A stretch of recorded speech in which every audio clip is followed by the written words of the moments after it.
is no way I will vote another candidate other than Peter Obi, says Obi Ezekwesili. Hey guys, this is still DJMTV Daily News Updates. Ahead of the 2023 general election, Obi Ezekwesili, the former Minister of Education, has said that there is no way she will not vote Peter Obi of the Labour Party ahead of other candidates. Obi Ezekwesili has said that Peter Obi is ahead of the top 3 presidential candidates that are vying for the 2023 presidential election. She explained that Peter Obi could easily be rated with available information in the public domain, and having done her ratings, there is no way she will not vote for Peter Obi candidacy. Speaking in the video we're about to watch, the former minister said to the specific issues of presidential candidacy, "What I said and which I will always repeat everywhere that I am asked is that when I look at the other 2 candidates, I rate them immediately on the basis of what we know.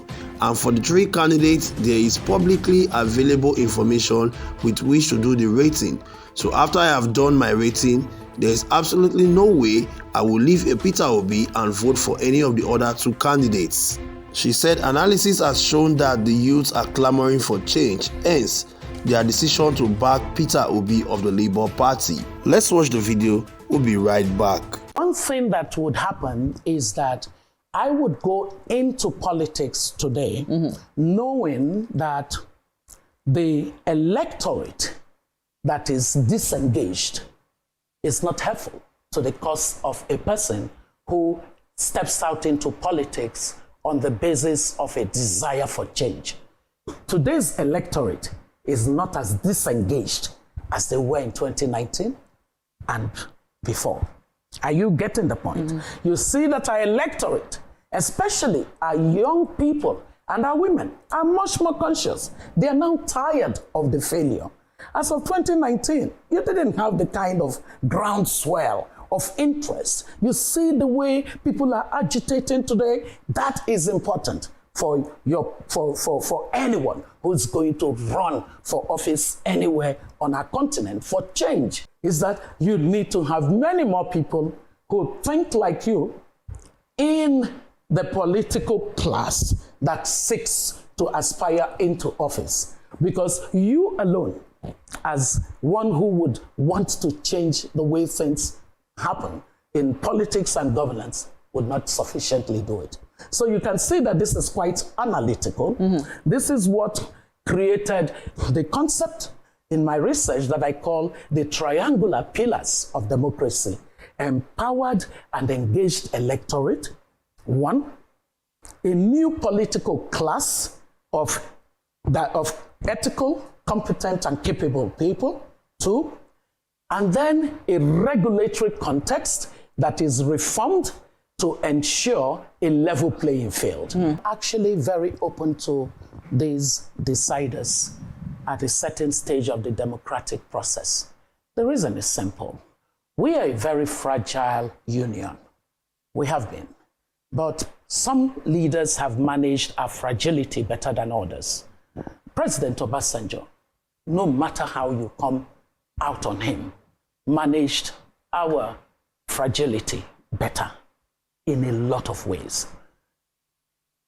President Buhari is the extreme end of mismanaging our union in terms of the diversity. And so here you have this spectrum of fragility, and one has tended to the point where the country that we always saying we need to move it from country to nation no longer even has as such the status of a country, because you find people quickly reclining to their ethnic cleavages at the drop of a hat. That is not what should be, right? But that is what we find. So it means that you have to pay more attention to what people are saying about injustice, about feeling excluded, about feeling marginalized. And the political parties had actually done a fairly okay job, especially like the PDP, of saying that we would have a custom of a rotation amongst various zones as a way of ensuring that measure of inclusion, that measure of parity across the zones. I kind of felt that both of them could resolve whatever personal issues they have between them.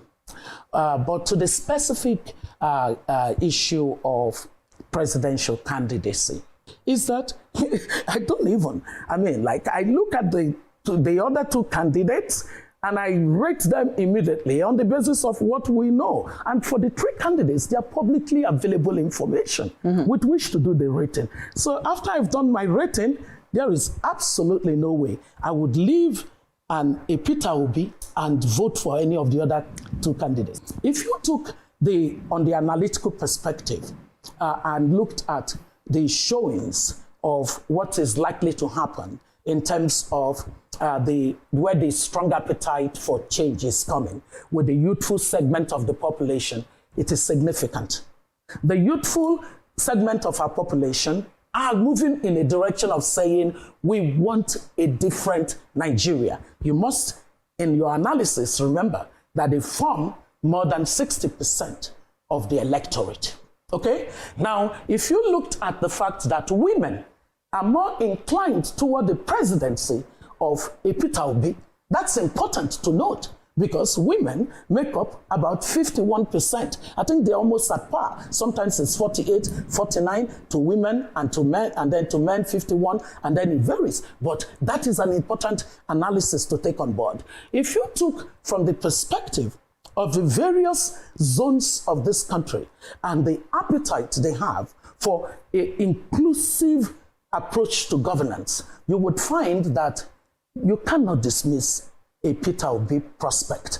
And the reason, even more so, that you should not, is that this is the first time that a third party is actually showing up on the radar in the way that Labour Party has lately shown up. And that could mean that even if we don't have an outright win, that is going to force a rerun. And when a rerun is possible, all things are possible.